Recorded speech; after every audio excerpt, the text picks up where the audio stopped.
Hindi maulan ah. Pero maliwanag na banda ron.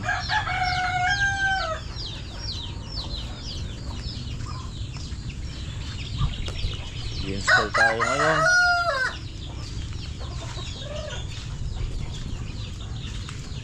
Ano na mga papaya. Sana wala nang masira. Oh, ito. Yan oh, may pigsa. Ito, ang laki nito oh.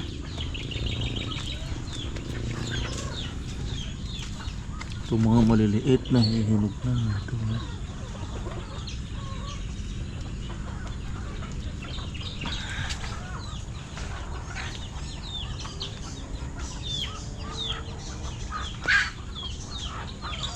Dito ang daming nasira. Ilan yung tinanggal ko dito. Pero ito ayos na naman to. Ano na yan, ligtas na yan. Ito nangulot. Kumuluntoy.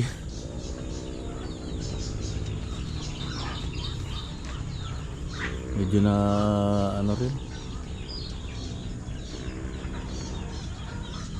yung pagkaka-spray ko. Ayan, naka-recover na naman.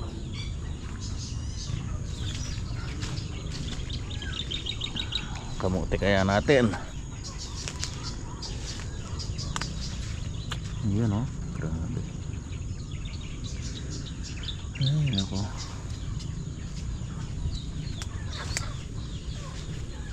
Mga guyabano, ba't walang natutuloy na bunga? Ang dami nang naibulaklak nito. Puro bulaklak lang ang bulaklak. Anong bunga?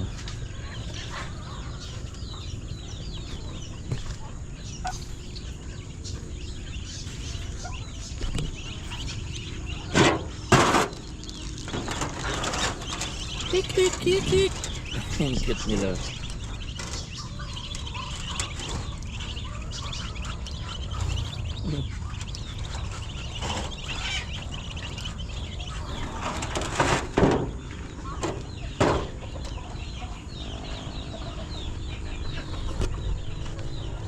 Yung isa puro puti yung mga anak niya.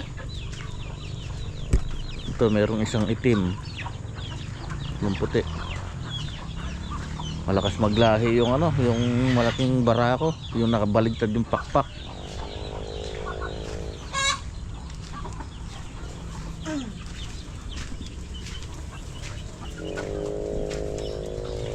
Yun.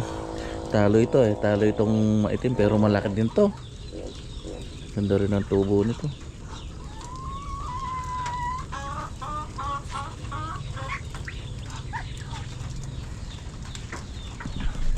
Okay, let's go para ma-deliver na natin yung mga cabinet. Kikita na lang kami ni Tata Rene Tata Rene dun. Tinawagan ko kagabi, sabi ko hintayin niya ako dun. Papatulong ako sa kanya mag-install ng mga mga cabinet. Ayan na, ikarga ko na. Natin kung anong oras na. Medyo tara, sakto 7:35.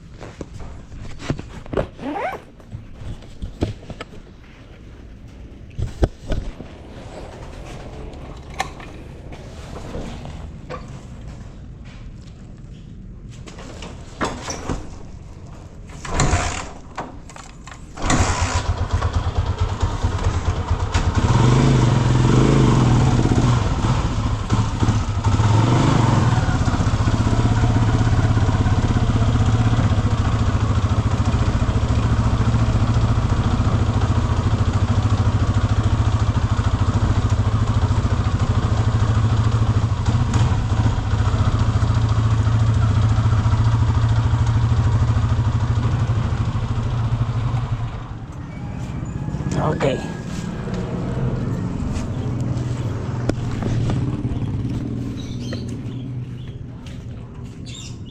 Yan tinulo.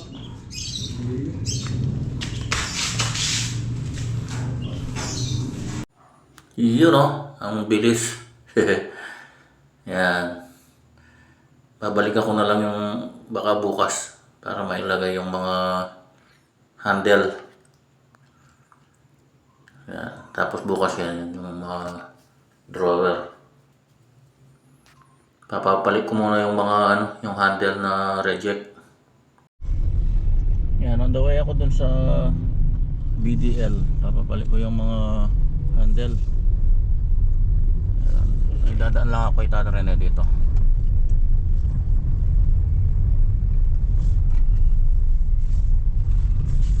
Meron pang portion konting hindi pa nag-grout. Naiuwi ko na yung mga gamit kahapon yung grout, yung mga tira-tirang pinagtabasan na tiles, konting adhesive.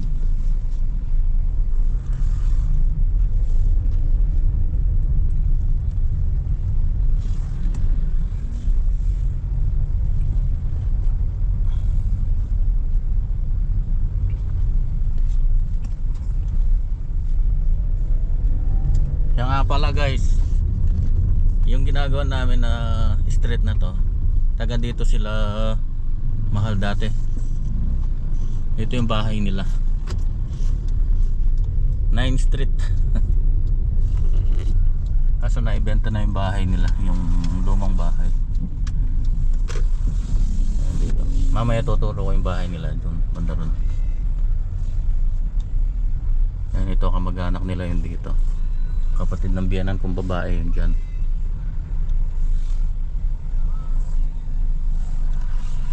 Tandaan ko lang muna kay Tata Rene yung grout. Ayan, ito yung grout ng konti, yung pagitan ng tiles at saka itong cabinet. Hindi kahit pinyayin grout na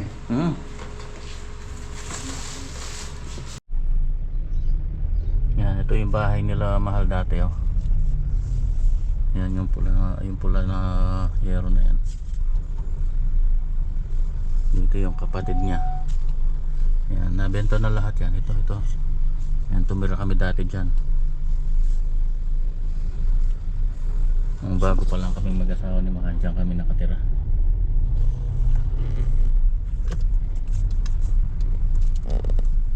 Wala, hindi man napalitan. Niripan ko na lang. Wala na silang stock ng factory defect. Babalik na lang daw nila. Pili na lang tayo dun sa hardware.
Okay. Ito na yung pantry cabinet. Nalibang. Bilis ang pangyayari. Ayan o. Buo na. Ito wala nang partition. Buo na yan. Tapos nakafix na yung mga shelves nito. Hindi ka mukha nung mga hangin na adjustable. Ito fix na yun. Tapos yan yung backboard nya. Nakaano rin yan. Pero wala na siyang patigas na 10 cm dito dahil hindi naman yan i-screw dun sa wall eh.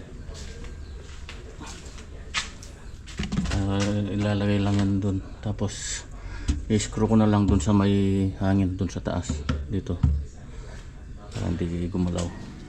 Tapos meron siyang base na 10 cm parang sakaling magbawas tayo dun sa, kasi hindi natin matitiyak na pantay yung floor eh.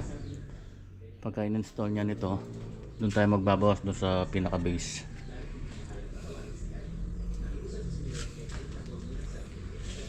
Ayan. Kunti na lang, yung ano na lang, pinto pala. Palaban ako ah, hanggang bukas siguro tatapos ko.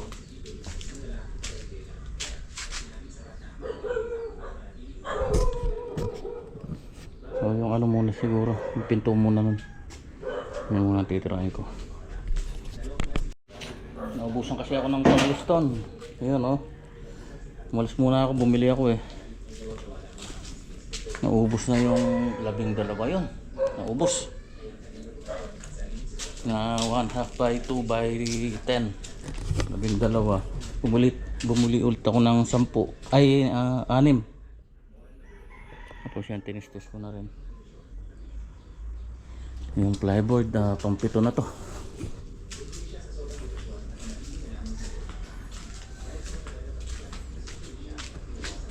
Ubus pa yan, kukulangin pa yan, mga drawer tsaka yung takip dun sa ilalim.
Yun o, ginabi na naman.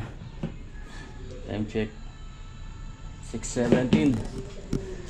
Tinapos ko lang itong takip ng ano, nilistunan ko na para bukas makatam. Yan, ito.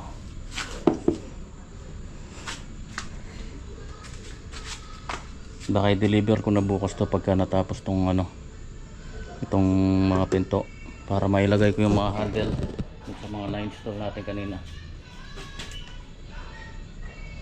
Okay. Ayan, salamat nga po pala sa mga nag-follow sa ating FB page. Yan, yung mga hindi pa po nakapag-follow, pag-follow na lang po. Hanggang sa susunod, bye bye. Good night.